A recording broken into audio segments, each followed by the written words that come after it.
Hi everybody, TJ Mac Vintage Cards here, and today I'm excited to start this project that I've been looking to do for a while.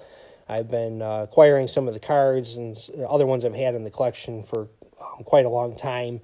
But what I'm looking to do is to put together a case of 30 players from the American Football League, and that may include some coaches as well as I go along with this project. And what really drove me to do this is a couple things. I'm just continuing to just realize there's a void of good vintage football videos on YouTube, or for that matter, any vintage football card videos on YouTube. I'm a huge fan of football, and I have quite a collection that I've built over many years that I want to share with others and just kind of educate people on these cards, on the players, in case there's some that would be willing to start collecting football cards. And I think it's just a great opportunity because I think many of the football cards out there are very undervalued, in my view, compared to baseball, even hockey and basketball for that matter, especially those players from like leagues like the AFL, minus the Joe Namath and some of the big names, but certainly also from the 1950s minus the huge names. And I'm going to get more into that in videos in the future. But even if you don't collect football cards, hopefully you'll find this to be of some benefit to you just for educational reasons or even just seeing some great cards. Because frankly, I like to show off baseball cards, but there's so many videos with T206s and Mantles and Clementes and all these players. I just get to the point where I like to show some different players sometimes and talk about them besides just the same types of cards that we see often on a lot of videos. Which, again, I enjoy them, but I just like to do some different and new things sometimes. So with that, let me just tell you a little bit about the AFL, just to give you a background on it in case you don't know too much about it. It existed from 1960 to 1969 before it merged with the NFL. And it started at the beginning of the 60s, like I said, which was certainly a decade of great change and turmoil. You had the war in Vietnam going on, the Kennedy assassination, and the uprooting of traditional American values. You also had great progress in civil rights during that time, but it came at a cost, as we saw with the assassination of Martin Luther King during that decade. We also established ourselves as a superpower in space that culminated with the Man on the Moon in 1969, which just happened to be the last year of the AFL. So the changes that we saw in the 60s also hit in the world of football, and the AFL was a big driving force behind that. And it started with Lamar Hunt, who wanted to buy an NFL team, but he was rejected. So what he decided to do is to get some other businessmen together and start another league, which became the AFL.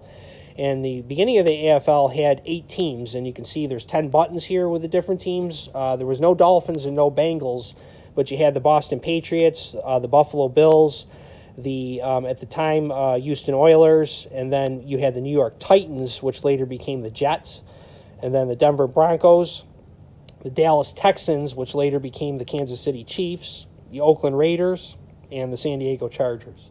So those were the 8 teams that comprised the early league, and these are buttons from a website called Remember the AFL, which was put together by AFL historian Ange Caliglio, and he's actually grew up not too far where I grew up, and just a lot older than I am, but he put together a great website that I'll put a link to down below.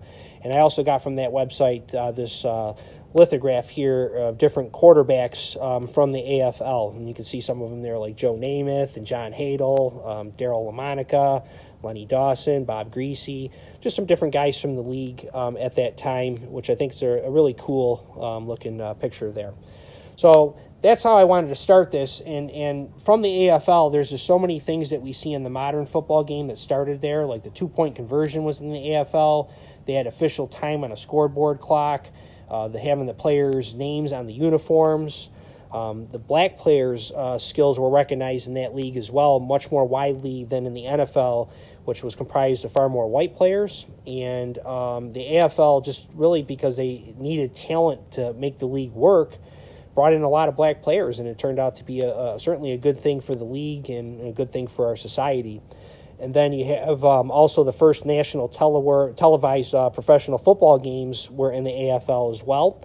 And they had a contract with NBC. And then you had mobile TV cameras and on-field microphones and first slow-motion game films. And then they had these really colorful, as you can see here, in imaginative uniforms that you didn't see as frequently in the NFL as you saw in the AFL. So with that now, I'm going to show off the first player that I want to do in this case build. So here we have the 1963 Flair rookie of Lance Alworth, who, in my view, is the greatest player to play in the AFL and one of the greatest wide receivers in NFL history. And he played from 1962 to 1972 with the Chargers, and then later the last couple years with the Cowboys. And when he retired, he was second all-time in receiving yards behind Don Maynard with 10,266, and third all-time in receiving touchdowns with 85. Now I'll show you the back of the card here. Originally, he was drafted by the 49ers, and then later went to the Chargers in the AFL.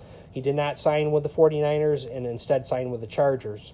And it was in 1962, as a rookie with the Chargers, his teammate, Charlie Flowers, looked at him and said, "You're Bambi." And Alworth kind of had a strange look on his face when he said that to him.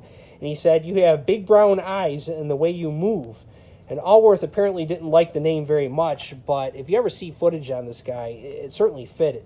He was just like the character made famous by Walt Disney. He moved like a deer. He had a bounce in his stride as he would haul on the passes.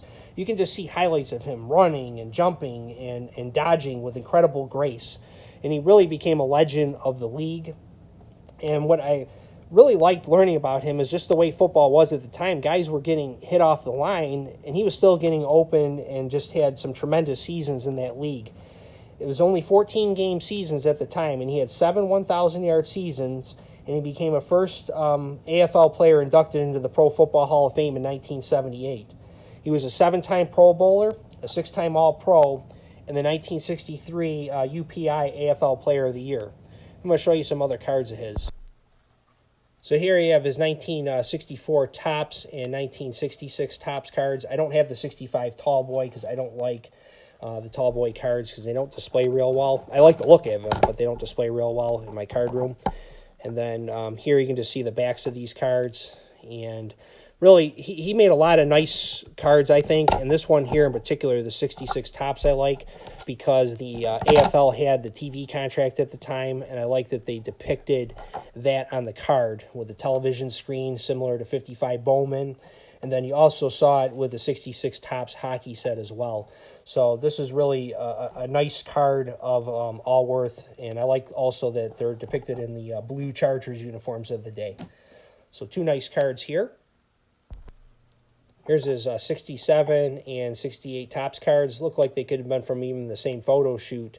I just love the pose on the 67 Topps, and this is just a great design with the red coloring around it, and I just like how they have the dual Chargers names in each of the corners. Real sharp-looking set, and the 67 Topps set was just an AFL-only set because they were still doing the Philadelphia cards at the time, just like the 66 Topps was, as well as 65 and 64 Topps. And then in 68, they merged the AFL and NFL cards together in the same sets as Topps got the rights to all of football back, the NFL and the AFL. So I think these are 2 great images of Alworth, and here are the backs. Nothing fancy here, but typical of Topps at the time with the cartoons and just statistical information there.